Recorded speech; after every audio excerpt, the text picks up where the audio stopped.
आप देख रहे हैं पाकिस्तानी खबरों, तज्जियों, तबसरों और अंदरूनी कहानियों पर मुश्तमिल शो इरफान हाशमी और इब्राहिम राजा के साथ दो टोक। बिस्मिल्लाहिर्रहमानिर्रहीम।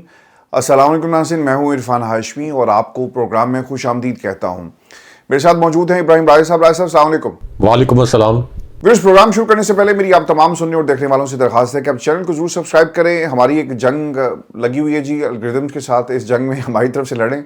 और वो तमाम लोग जो समझते हैं कि ये आवाज़ आप तक पहुंचती रहे, आप इसका हिस्सा बने और चैनल को ज्वाइन करें। राजा साहब, 3 खबरें जिस पर तफसील से हम बात करेंगे। पहली खबर जो हमने इसी प्लेटफॉर्म से एक्सक्लूसिव डिटेल्स शेयर की थी, पाकिस्तान में एक इदारे के सरबराह के हवाले से आज पाकिस्तान में बाकायदा इस पर कॉलम लिखे जा रहे हैं एक तफसील के साथ। ये खबर क्या है और क्या हमारा बाकायदा एक्सक्लूसिव जो ब्रेकिंग हमने इस प्लेटफॉर्म से दी वो हम आपको बताएंगे। और फिर राजा साहब कुछ मज़ीद इनसाइड स्टोरीज़ भी हैं, ये भी हम अपने सुनने वालों के साथ शेयर करेंगे। और सोहेल अफरीदी साहब जो हैं वो अब सिंध जा रहे हैं और आज का दिन बहुत ही अहमियत का हामिल है। इसकी भी कुछ डिटेल्स मेरे पास है, ये भी हम शेयर करेंगे अपने सुनने वालों के साथ। राजा साहब, ये जो इनसाइड स्टोरी है मैं चाहूँगा कि ये भी आप बयान करें, लेकिन मैं उससे पहले वो जो खबर हमारी चली वो भी हम साथ साथ अपने प्रोड्यूसर साहब को कहेंगे, वो दिखाएंगे जो हमने 1 साल पहले ही आपको बता दिया था। और उसके बाद जब दोबारा हमारा ये प्रोग्राम शुरू हुआ, ये खबर हमने आपके साथ फिर शेयर की है कि नून लीग के हलकों में इस वक्त किस किस्म की बेचैनी है और जो कॉलम में क्लेम किया गया है ये किस शख्सियत के बारे में ये क्लेम किया जा रहा है और हमारी असल में खबर क्या थी। लेकिन राजा साहब, इस खबर पर जाने से पहले आज का दिन बहुत ही इंपॉर्टेंट है और पूरे मुल्क से काफ़िले एक्सपेक्ट किए जा रहे हैं कि अडयाला जेल आएंगे। 10,000 का टारगेट है, ये कोई इतना बड़ा टारगेट नहीं है कि इसे अचीव नहीं किया जा सकता। अगर 10,000 के करीब लोग अडयाला के बाहर बैठ जाते हैं तो ये एक बहुत बड़ा धचका होगा हुकूमत को और ऑब्वियसली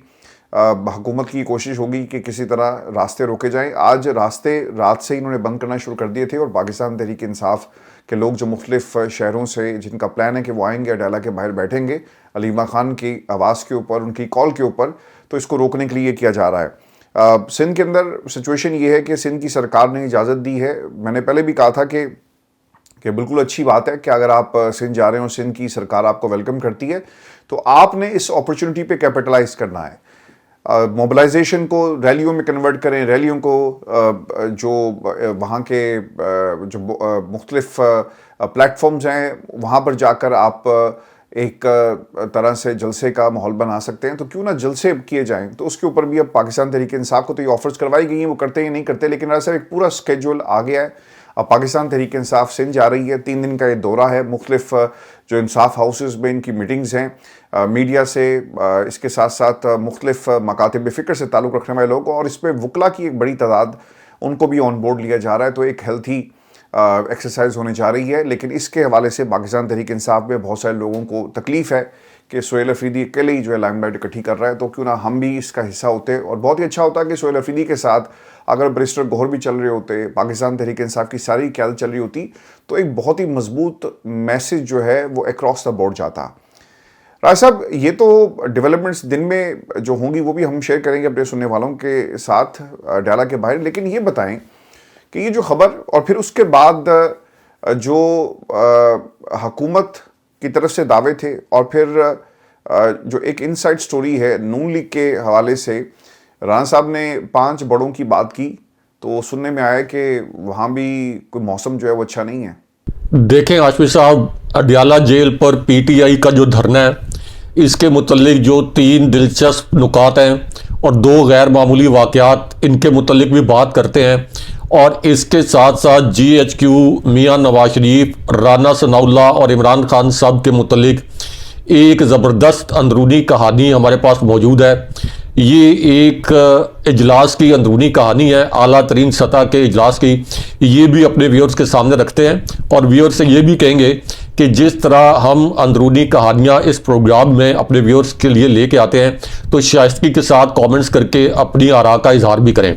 अब पहले ये जो आला तरीन सतह का इजलास है, इसके मुतल्लिक अपने व्यूअर्स को बताते हैं। और ये इजलास एक ऐसी सूरत हाल में हुआ है कि जब राना सनाउल्लाह ने 5 बड़ों की बैठक के मुतल्लिक एक फार्मूला जो है ये सामने रखा, यानी इमरान खान साहब, फील्ड मार्शल आसिम मुनीर, इसी तरह मियां नवाज शरीफ, शहबाज शरीफ और आसिफ अली जरदारी और राना सनाउल्लाह ने ये अल्फाज बोले कि इन 5 बड़ों को इकट्ठे बैठना चाहिए, इनकी बैठक होनी चाहिए ताकि मुल्क में माशी और सियासी इस्तेहकाम आए। अब उसके बाद बहुत से कॉलम लिखे गए, हमने इसकी अंदरूनी स्टोरीज भी सबसे पहले अपने व्यूअर्स के साथ शेयर की। लेकिन अब जो नून लीग का एक आला सतह का इजलास हुआ है उसमें बड़ी दिलचस्प डेवलपमेंट हुई है, और वो डेवलपमेंट ये हुई है कि नून लीग की पूरी क़यादत इस इजलास में मौजूद थी। अगरचे इस खबर को बाहर नहीं लाया गया, लेकिन इस इजलास में राना सनाउल्लाह साहब के ये जो फार्मूला वो सामने लेके आए थे कि 5 बड़ों की बैठक होनी चाहिए, इस पर नाराज़गी का इजहार किया गया है। राना सनाउल्लाह से ये कहा गया है कि आपने इमरान खान साहब के मुतल्लिक ये अल्फाज बोल के कि 5 बड़ों की बैठक होनी चाहिए और उसमें इमरान खान साहब को आपने शामिल किया है, तो उससे इमरान खान साहब का और पीटीआई का नैरेटिव, जो कि इस वक्त पूरे आवाम का नैरेटिव है कि इमरान खान साहब इस वक्त इस निज़ाम के सबसे बड़े स्टेक होल्डर हैं, आपने तो उसको इंडोर्स कर दिया। तो इसलिए राना सनाउल्लाह से आप ये कह लें कि नून लीग की क़यादत ने नाराज़गी का इजहार किया और डिसप्लेयर जो है इसका इजहार किया गया कि आपको इस किस्म का स्टेटमेंट या इस किस्म का फार्मूला सामने नहीं लाना चाहिए था। अब एक और इंटेलिजेंस रिपोर्ट जो है ये अडयाला जेल के हवाले से और एस्टैब्लिशमेंट के हवाले से ये भी आपके साथ शेयर करते हैं। लेकिन राना सनाउल्लाह ने जो बात की थी कि 5 बड़े, और उन्होंने तो इमरान खान साहब को 5 बड़ों में शामिल किया था, हालांकि हकीकत यह है कि फील्ड मार्शल आसिम मुनीर तो चले एक अस्करी इदारे के सरबराह हैं, अगर आप उनको अलग कर लें और सियासी बड़ों की बात करें तो सियासी बड़ा तो सिर्फ इस वक्त सिर्फ इमरान खान साहब ही है। क्यों? क्योंकि इमरान खान साहब ने तो 2024 का इलेक्शन बदतरीन धांधली के बावजूद जीता, जो इंतखाबी निशान उनसे छीना गया वो भी उसके बावजूद खान साहब ने ये इलेक्शन जीता। पूरा इलेक्शन कमीशन, जस्टिस फैज ईसा, आपके तमाम इदारे, assistant commissioner, deputy commissioner, commissioner जिनके नीचे ये इलेक्शन हो रहा था, आरओज, ये सब इमरान खान साहब को हराने पर तुले हुए थे। और एक जो ऑफिसर है एस्टैब्लिशमेंट के जिनके मुतल्लिक हमने ये खबर ब्रेक की थी कि उनका क्या किरदार था, तो वो सारी कुव्वतें, ये सारी कुव्वतें जो है ये उस वक्त कोशिश कर रही थी इमरान खान साहब को हराने के लिए, लेकिन उसके बावजूद इमरान खान साहब ने ये इलेक्शन जीता। तो इसका मतलब है कि सबसे बड़ा इस वक्त जो सबसे बड़े फिगर हैं और वाहिद पॉलिटिकल फिगर है वो इमरान खान साहब है। लेकिन जो प्रोड्यूसर साहब हैं इनसे कहेंगे कि एस्टैब्लिशमेंट के जिन ऑफिसर का हमने जिक्र किया अपने पिछले प्रोग्राम में, उनके मुतल्लिक जो हमने एक ब्रेकिंग न्यूज़ दी थी, ये थोड़ी सी चलाएं हमारे व्यूअर्स के लिए ताकि लोगों को आइडिया हो, क्योंकि यही हमारी जो खबर है जो हमने 2 दिन पहले 48 आवर्स पहले दी थी, अब मुख्तलिफ एंकर ने हमारी इस खबर की तस्दीक करते हुए इसको अपनी खबर के तौर पर वो सामने लेके आए। पहले आप ये क्लिप सुने और इसके बाद एक और बड़ी मजे की कड़ाकेदार इनसाइड स्टोरी है हमारे पास, वो भी हमें उम्मीद है कि सुन को आपको बड़ा मजा आएगा। अब हाशमी साहब, ये जो एस्टैब्लिशमेंट के ऑफिसर हैं इनको एक टास्क दिया गया था, या आप कह लें कि ताकतवर हलकों के ये ऑफिसर, और वो टास्क ये था कि पीटीआई को जो 8 फरवरी 2024 का इलेक्शन है ये किसी भी सूरत जीतने नहीं देना। और इसी टास्क का मुबैना तौर पर एक हिस्सा ये था कि पीटीआई से पीटीआई का जो इलेक्शन सिंबल है, जो उनका इंतखाबी निशान है, ये छीन लिया जाए और फिर पीटीआई को किसी किस्म की कॉर्नर मीटिंग ना करने दी जाए। पीटीआई के जो सरकर्दा रहनुमा हैं उनसे प्रेस कॉन्फ्रेंस करवाई जाए, उन पर दबाव डाल के इमरान खान साहब के ख़िलाफ़ ये प्रेस कॉन्फ्रेंसेस करवाई जाएं और फिर पीटीआई को छोड़ने पर मजबूर किया जाए। और उन्हें मुबैना तौर पर यह टास्क भी दिया गया था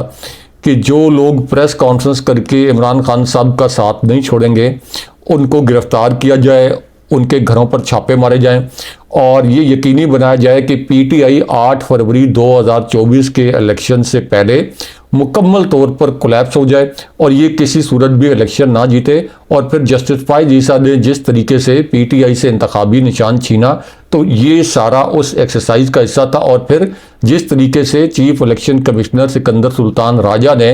इस इलेक्शन पर डाका मारा, यानी इलेक्शन से पहले भी और इलेक्शन के बाद भी, तो ये इस प्लान का हिस्सा था। लेकिन ये जो सारे टास्क दिए गए थे उसके बावजूद 8 फरवरी 2024 के इलेक्शन में पीटीआई ने जब तकरीबन 3/4 अक्सरियत हासिल कर ली, अब ये जो टास्क दिया गया था जिन ऑफिसर को, यही वो ऑफिसर हैं कि जिनसे फिर एस्टैब्लिशमेंट जो है आप कह लें कि उनकी परफॉर्मेंस से नाराज़ हो गई। क्योंकि इस्टेब्लिशमेंट का ये ख्याल था कि उनके पास इतने अख्तियारात थे, लेकिन इसके बावजूद वो पीटीआई को इस इलेक्शन में कामयाबी से नहीं रोक सके। आधी रात को हमें इस किस्म का ऑपरेशन करना पड़ा जिसमें नताइज तब्दील किए गए इस जाली हुकूमत की जानिब से और फिर जो दूसरे इदारे हैं उनकी जानिब से। तो एक ऐसी सिचुएशन पैदा हुई जिसमें इंटरनेशनल मीडिया की जानिब से भी बहुत तनकीद आई, इंटरनेशनल इदारों की जानिब से भी तनकीद आई, और ये इलेक्शन मुकम्मल तौर पर धांधली ज़्यादा बनकर सामने आए। तो यही जो ऑफिसर हैं ये चाहते थे कि ये इनको एक और एक्सटेंशन मिल जाए। इनको पहले एक मामूली सी एक्सटेंशन मिली थी, यानी आर्जी एक्सटेंशन, लेकिन इनकी ख्वाहिश थी कि इनको एक और एक्सटेंशन मिल जाए, लेकिन उनको इसलिए एक्सटेंशन एक और नहीं दी गई कि वो इस्टेब्लिशमेंट की जो तवक्कुआत थी कि पीटीआई बिल्कुल इस इलेक्शन में परफॉर्म ना कर पाए, उन तवक्कुआत के मुताबिक काम नहीं कर सके, इसलिए उनको वो एक्सटेंशन नहीं दी गई। अच्छा भाई साहब, ये जो इमरान खान है ना, इमरान खान ने अपने आप को मुश्किल हालात में ढालना सीखा है। ज़िंदगी की इब्तदा अगर इनकी देखी जाए ना, क्रिकेट में किस्सा एंट्री हुई तो लोगों ने कह दिया था कि यार ये क्रिकेट नहीं खेल सकता, और जो इनके बारे में इनके ख़ानदान के लोग या जिन लोगों ने अपनी याददाश्तों को शेयर किया वो ये बताते हैं कि एक बच्चा सिंगल विकेट लगाकर सारा दिन उसकी प्रैक्टिस करता रहता कि मैंने इसका निशाना लेना है और मैंने एक बड़ा क्रिकेटर बनना है। और फिर इमरान खान, वो मेरा ख्याल है कि शायद ही तारीख में कोई ऐसा स्पोर्ट्समैन आया होगा जिसको अपना पूरा एक्शन तब्दील करके फास्ट बॉलर बनना, यानी लोग कहते थे कि ये फास्ट बॉलर नहीं बन सकता, वो फास्ट बॉलर बन जाता है। लोगों ने कहा ये सियासतदान नहीं बनेगा, उन्होंने कहा सियासतदान भी बन के दिखाता हूँ, उन्होंने कहा ये अस्पताल नहीं बना सकता, उन्होंने कहा मैं अस्पताल भी बना के दिखाऊंगा। फिर इमरान खान के बारे में कहा गया चलो सियासतदान तो तुम बन गए हो, लेकिन एक आधी सीट तुम्हें मिल जाएगी, तुम जीत भी जाओगे, लेकिन ये मुल्क को चलाने की बातें तुम्हारे बस की बात नहीं है। तो इमरान खान ने ना सिर्फ सियासी जमात बनाई, जीते और एक बड़ी तहरीक पाकिस्तान में खड़ी कर दी, बल्कि अब वो रेजिस्टेंस की अलामत भी बन गए हैं। तो ये इमरान खान जिस मिट्टी के बने हुए हैं, ऑब्वियसली इनकी किताब में तो ना नहीं है, लेकिन ये कोशिश करते हैं। अब कामयाबी मिलना ना मिलना आपके मेहनत पे मुनहसर है, और अल्लाह ताला ने उनको नवाजा, कामयाबियाँ मिली, और बहुत सारे ये किसी मरूसी किरदार की तरह पाकिस्तान की सियासत में इनकी एंट्री नहीं हुई। आज लोग किस मुंह से कह देते हैं कि जनाब 71 साल आपकी उम्र होगी तो लिहाजा आप घर बैठें। तो मुझे उन लोगों पे हैरानगी होती है कि ऐसी बातें जो नालायक औलाद होती है ना, वो अपने बड़ों को कहा करती है कि हुण तुसी बुढ़े हो गए हो तो घर बैठो। 71 ईयर्स आपकी एज है, और अब आपको जिस ज़िंदगी का सामना है वो ज़िंदगी क्या है? जेल की ज़िंदगी है। वहाँ पर आपने अपनी एक दुनिया बना ली है। मुझे ये बताएं कि एक इंटेलिजेंस रिपोर्ट है जी आपके पास जो आपने छुपा के रखी हुई है, ये बताएं कि इसमें क्या है इमरान खान की जेल की ज़िंदगी के हवाले से,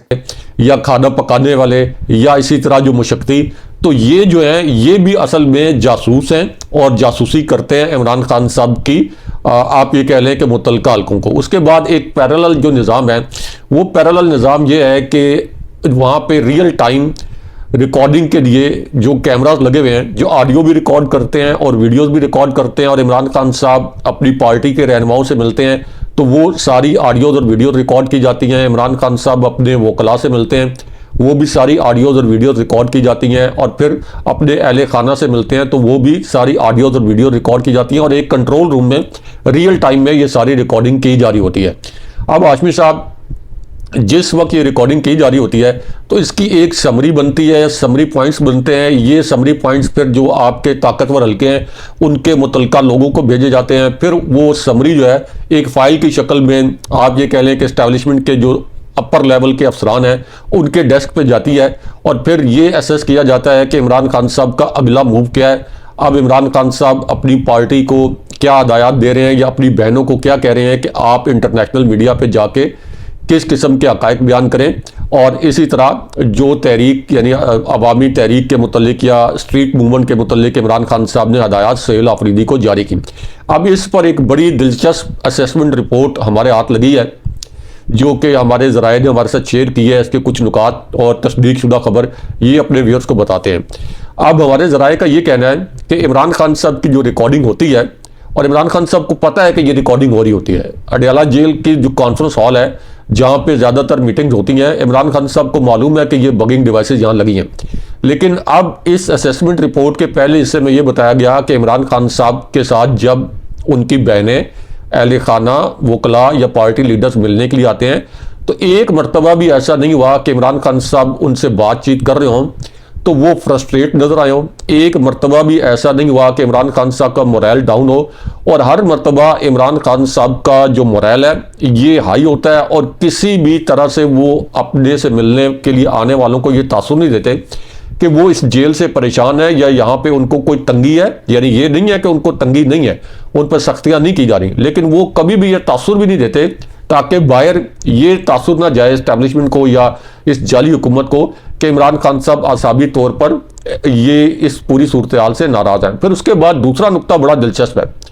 दूसरा नुक्ता ये है कि जिस तरह इमरान खान साहब एक मामूल की ज़िंदगी इससे पहले गुजारते थे, एक डिसिप्लिन ज़िंदगी, जब वो जेल में नहीं थे, तो अब अडयाला जेल में जब इमरान खान साहब पर बहुत ज़्यादा एक्सट्रीम सख्ती नहीं की जा रही होती और उनको कुछ मौके मिलते हैं, मिसाल के तौर पर एक्सरसाइज वगैरह करने के, तो इमरान खान साहब ने अडयाला जेल में अपनी ज़िंदगी के मामूल को आम जिंदगी के मामूल की तरह अडॉप्ट कर लिया है। यानी इमरान खान साहब जो है अब बिल्कुल मामूल की ज़िंदगी की तरह, जैसे नाश्ता किया, खाना खाया, वर्जिश की, मुताला किया, और उसके बाद इमरान खान साहब को ऐसा उन्होंने अडॉप्ट किया है कि उनको लगता है कि अब ये उनकी मामूल की ज़िंदगी है और उनको इस बात से कोई परेशानी नहीं है कि इन्होंने मुझे जेल में डाला हुआ है और मेरी आज़ादी को इन्होंने महदूद किया हुआ है, मैं जेल के अंदर हूँ, मेरी आज़ादाना नकलो हरकत नहीं है, मेरी जासूसी की जाती है, मुझे कैद तन्हाई में डाल देते हैं। तो इमरान खान साहब ने इसको अडॉप्ट कर लिया है एक मामूल की ज़िंदगी के तौर पर। तो ज़ाहिर है कि ये भी इस जाली हुकूमत के लिए या मुतल्लिका हल्कों के लिए एक परेशान कुन खबर है कि हम तो सोच रहे थे कि इमरान खान साहब को हम जेल में डालेंगे तो इमरान खान साहब टूट जाएंगे, क्योंकि इससे पहले बहुत से जो अफलातून है, जो सियासी अफलातून और सहाफ़ती अफलातून, वो ये कहते थे कि इमरान खान साहब एक हफ्ता जेल में नहीं गुजार सकते, एक हफ्ते में ये डील कर लेंगे, एक हफ्ते में झुक जाएंगे। लेकिन इमरान खान साहब ने 850 दिन गुजारे हैं और 850 दिन के बाद अब ये असेसमेंट रिपोर्ट सामने आई है। अब इस असेसमेंट रिपोर्ट का जो तीसरा हिस्सा है उसमें ये कहा गया है कि इमरान खान साहब से जब मुलाकात के लिए जो लोग जाते हैं तो इमरान खान साहब जब उनसे बात करते हैं तो इमरान खान साहब को इतना कॉन्फिडेंस है, इतना एतमाद है कि इमरान खान साहब ये कहते हैं कि एक आलमगीर तब्दीली जो है ये पाकिस्तान में आने वाली है। इमरान खान साहब को 100% यकीन है कि उनकी स्ट्रगल और पीटीआई की स्ट्रगल ज़ाया नहीं जाएगी। इमरान खान साहब चूँकि एक इंटरनेशनल लेवल के एक स्टेट्समैन है, उनका करिश्मा भी है, एक विजन है, एक लीडरशिप है, तो वो ये कहते हैं कि ठीक है कि 850 दिन से मैं जेल में हूँ, पीटीआई ने बड़ी स्ट्रगल की है, लेकिन वो कहते हैं कि कोई भी ये तो तस्वुर तो नहीं कर सकता था कि इतनी सख्ती के बावजूद पीटीआई के लोगों को और पीटीआई के उम्मीदवारों को अगवा करने के बावजूद पीटीआई इस तरह से इलेक्शन जीत जाती। तो ये भी कोई लोग तस्वुर नहीं कर सकते थे कि ये होगा। और फिर आधी रात को ये जो मिडनाइट ऑपरेशन किया गया नताइज तब्दील करने के लिए, तो इमरान खान साहब यहाँ पे जब भी कोई मिलने जाते हैं, इमरान खान साहब कहते हैं कि एक आलमगीर तब्दीली पाकिस्तान के अंदर आएगी। और खान साहब के ये जो अल्फाज हैं फिर ये सारे रिकॉर्ड करके ये पहुंचाए जाते हैं मुतल्लिका हल्कों तक। तो मुतल्लिका हल्के भी इस पर थोड़ा आप ये कह लें कि तशवीश का इजहार है उनकी जानिब से भी कि इमरान खान साहब ना झुक रहे हैं ना टूट रहे हैं, और इसी तरह ये एक तब्दीली के मुतल्लिक भी बात कर रहे हैं। तो ये वजह है कि फिर इमरान खान साहब की मुलाकातों पर पाबंदी लगाई जाती है। फिर ये कहा जाता है कि इमरान खान साहब ट्वीट्स न करें या कुछ जारियाना किस्म के बयानात न दें। तो ये अब इस किस्म की सिचुएशन है कि खुद हुकूमती रिपोर्ट्स जो हैं और हुकूमती असेसमेंट रिपोर्ट्स वो ये रिवील कर रही हैं। रासब, कुछ अरसे से हम ये देख रहे हैं कि बहुत सारी ऐसी शख्सियात हैं जिन्हें इस्टेब्लिशमेंट के करीब समझा जाता है या उनका मौक़िफ़ वो लेकर आते हैं। वो ये बताते हैं जी कि आखिरी फ़ैसला पाकिस्तान की इस्टेब्लिशमेंट का होगा और हुकूमत उसके ऊपर मोहर लगा देगी। क्या चीज़ें ऐसे ही चल रही हैं? आप जब कहते हैं ना कि हमारा सियासत से कोई ताल्लुक़ नहीं है, लेकिन आपके दोस्त कहते हैं कि नहीं, उन्हीं का ताल्लुक़ है और वही उनके पास एक बड़ी मोहर है जो वो किसी भी चीज़ के ऊपर लगाते हैं और फैसले वहीं से होंगे, सिर्फ हुकूमत का फेस इस्तेमाल किया जाएगा। देखें हाशमी साहब, ये जो GHQ के करीबी एंकर हैं जो कि जाहिर करते हैं कि उनके पास बड़ी खबरें होती हैं, लेकिन जो असल साफ़ी हैं जिन्होंने ग्राउंड के ऊपर रिपोर्टिंग की है, फील्ड में रिपोर्टिंग की है, न्यूज़ रूम में एडिटिंग की है और जिन्होंने असल में सहाफ़त की है, तो वो ये कहते हैं कि इनके पास खबरें नहीं होती, ये तुक्के लगाते हैं ख़ुद को रेलिवेंट रखने के लिए और GHQ के नाम से गलत खबरें फैलाते हैं। यानी GHQ को कोट करके या GHQ के ज़राए को कोट करके ये गलत खबरें फैलाते हैं और फिर पीटीआई के ऊपर जो जुल्म सितम हो रहा है इसको जस्टिफाई भी करने की कोशिश करते हैं, इसको ग्लोरीफाई भी करने की कोशिश करते हैं। अब यही जो जीएचक्यू के करीबी एंकर हैं यानी मुनीर फारूक, अब मुनीर फारूक ये कहते हैं कि सुहेल आफरीदी के साथ पंजाब में जो कुछ हुआ, यानी जिस तरह की बदतहजीबी हुई, जिस तरह से 4 करोड़ लोगों के मुंतखब नुमाइंदे और इसी तरह जो केपी के वज़रा थे उनके साथ बदतहजीबी की गई, उनसे प्लांटेड सवालात करवाए गए टाउट साफियों के जरिए, तो वो ये कहते हैं कि ये मरियम नवाज ने नहीं किया, ये एस्टैब्लिशमेंट ने किया। वो कहते हैं ये फैसला हुकूमत का नहीं था, एस्टैब्लिशमेंट का फैसला था। आप अंदाजा करें कि ये कैसे नादान दोस्त है। एस्टैब्लिशमेंट कहती है, DGISPR कहते हैं, मुतलका अफसरान कहते हैं कि हमें सियासत में मत घसीटें, हमारा सियासत से कोई ताल्लुक नहीं है। फौज एक प्रोफेशनल फौज है, हम दहशतगर्दी के खिलाफ ऑपरेशन करते हैं, हम जो पाकिस्तान दुश्मन कुव्वतें हैं हम उनका मुकाबला करते हैं, हमें सियासत में मत घसीटें। हम तो सैलाब और कुदरती आफात में भी अपनी खिदमात अंजाम देते हैं, तो हमें सियासत में घसीट के हमारे काम में इजाफा ना करें और हमें कंट्रोवर्शियल करने की कोशिश ना करें। अब आप बताएं कि कंट्रोवर्शियल कौन कर रहा है? ये मुनीर फारूक साहब जो कहते हैं कि जी मैं GHQ का बड़ा करीबी साफी हूं, ये कहते हैं कि एस्टैब्लिशमेंट ने यानी GHQ ने ये सब कुछ किया जो वहां पे बदतहजीबी हुई सुहेल आफरीदी के साथ। उसके बाद ये कहते हैं कि इस वक्त जो भी फैसला होगा वो फील्ड मार्शल आसिम मुनीर करेंगे। हर फैसला जो है उसके ऊपर मोहर जो है वो फील्ड मार्शल आसिम मुनीर की होगी, यानी फैसला वो करेंगे और बराए नाम जो मोहर है ये लगाएगी ये हुकूमत। अगेन इसका क्या मतलब है कि ये इल्ज़ाम लगा रहे हैं और इदारे का जो बयानिया है उसको निगेट कर रहे हैं, उसकी नफ़ी कर रहे हैं कि इदारा सियासत में मुलविस नहीं है। ये कह रहे हैं कि फैसले सारे जो है वो GHQ करेगा, फील्ड मार्शल आसिम मुनीर करेंगे और हुकूमत जो है ये बराए नाम एक डाखाने का किरदार अदा करेगी और मोहर लगाएगी। इसका अगेन मतलब यह है कि ये एक नादान दोस्त का किरदार अदा कर रहे हैं और लोगों को धमकियां भी दे रहे हैं और खुद ये जाहिर करने की कोशिश कर रहे हैं कि देखें मैं GHQ के कितने करीब हूं। और कहने वाले ये भी कहते हैं कि इसी तरह के जो इन्होंने GHQ के को कोट करके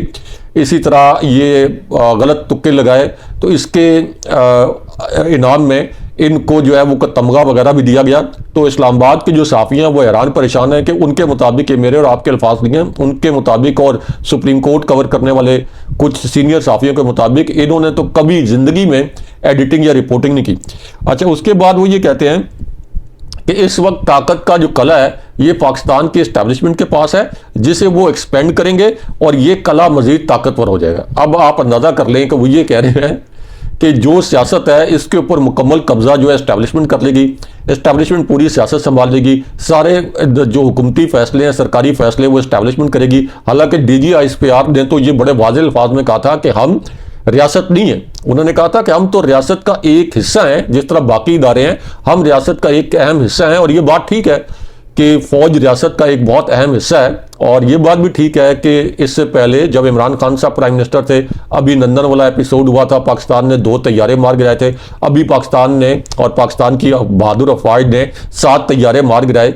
इंडिया के। तो इस वक्त DGISPR या जो इस्टेब्लिशमेंट के मुतलका अफसरान हैं वो ये कहते हैं कि हमें सियासत में मत घसीटें, लेकिन खुद उनके करीब समझे जाने वाले जो एंकर हैं वो ये कह रहे हैं कि ताकत का कला जो है ये इस्टेब्लिशमेंट ने एक्सपेंड करना है। भाई इस तरह से बैरून मुल्क बाकी ममालिक में वहाँ पे क्या इंप्रेशन जाता है? जो इस्लामाबाद में पूरी इंटरनेशनल कम्युनिटी बैठी है, कैनेडियन हाई कमीशन वहाँ पे है, US एम्बेसी वहाँ पे है, ऑस्ट्रेलियन हाई कमीशन है, इंडियन हाई कमीशन है, पूरी जो इंटरनेशनल कम्युनिटी है वो इस्लामाबाद में बैठी है। और ये जो इंटरनेशनल कम्युनिटी किसी भी दारुल हुकूमत में, किसी भी मुल्क के दारुल हुकूमत में बैठी होती है, वो एक केबल्स जो है ये रोज़ाना की बुनियाद पर या हफ्तावार उस मुल्क के सियासी और माशी हालात के मुतल्लिक या जमहूरियत से रिलेटेड हालात के मुतल्लिक अपने अपने दारुल हुकूमतों में भेजते हैं। तो वो इनके ये जो बयानात हैं गुमराह कुन, तो ये बयानात जब वो देखते होंगे, जाहिर है कि ये ट्विटर के ऊपर भी फिर रीट्वीट्स होते हैं, तो वो ये कहते होंगे कि इसका मतलब है कि यहाँ पे सिर्फ एस्टैब्लिशमेंट की हुकूमत है और सिविलियन हुकूमत की कोई गुंजाइश नहीं है या सिविलियन हुकूमत को फैसलों का कोई इख्तियार नहीं है। तो ये तो पाकिस्तान का, रियासत पाकिस्तान का इमेज भी ख़राब कर रहे हैं। इस वजह से अब इनका नया नाम दिया गया है, इनको कहा जाता है कि नादान दोस्त। तो ये जो नादान दोस्त होते हैं ये हमेशा दाना दुश्मन से बदतर होते हैं, ज़्यादा नुकसानदेह होते हैं। अब जो आपने धरने की बात की हाशमी साहब, तो ये एक वाइज डिसीजन था कि एक बड़ा धरना किया जाए अडियाला जेल में और इसको आप कह लें कि ये रिहर्सल, ये आप समझ लें कि एक टीज़र, 10,000 लोग बड़े लोग होते हैं, तो ये एक टीज़र है जो फाइनल कॉल दी हुई है जिसके मुतल्लिक सुहेल आफरीदी ने कहा कि मुझ पर जहाँ से जितना मर्जी प्रेशर आ जाए मुझको आप बेशक मेरे वारंट गिरफ्तारी जारी करवाएं, जो मर्जी कर लें, मुझे मेरे कायद इमरान खान साहब ने ये हदायत दी है कि मैंने ये फाइनल कॉल यानी इमरान खान साहब की राय के लिए स्ट्रीट मूवमेंट चलानी है, आइन की बहाली के लिए मैंने ये फाइनल कॉल दी है और मैं हर सूरत में ये फाइनल कॉल जो है इसके ऊपर अमल दरामद करूंगा। और फिर जाहिर है कि जैसे उन्होंने पहले लाहौर और पंजाब सियासी तौर पर पता किया, अब सिंध से भी ऐसी इतलात आ रही हैं कि बड़ा ओवरवेलमिंग उनका इस्तकबाल हो रहा है। तो अडयाला जेल में इस जाली हुकूमत के पास तो एक ही हुआ है कि वहाँ पे बख्तरबंद गाड़ियाँ खड़ी कर दें, वहाँ पे नाकों की तादाद बढ़ा दें, लोगों पर केमिकल मिला पानी जो है उससे पानी की तोपें जो है उससे केमिकल मिला पानी उन पर बरसाएं। इसके अलावा तो इनके पास कुछ नहीं है। एक तरफ कहते हैं मज़ाकरात करें और दूसरी जानिब जो है ये इस किस्म की हरकतें करते हैं। लेकिन फिलहाल जो मज़ाकरात हैं उसके ऊपर PTI का यानी जो इमरान खान साहब का स्टैंस है वो ये है कि जब तक एक सॉलिड TORs नहीं होंगे तब तक इन मज़ाकरात का कोई फ़ायदा नहीं होगा, क्योंकि खान साहब को भी पता है, सुहेल आफरीदी को भी पता है कि ये जो मज़ाकरात हैं ये बिल्कुल ढोंग है। और जब तक सॉलिड TOR ना होए और जब तक एक टाइम लाइन ना हो कि इतने टाइम लाइन के अंदर ये डेवलपमेंट्स होंगी, उस वक्त तक इस तहरीक को मुलतवी नहीं करना चाहिए, क्योंकि इस तहरीक की वजह से इस जाली हुकूमत की इस वक्त टांगें कांप रही।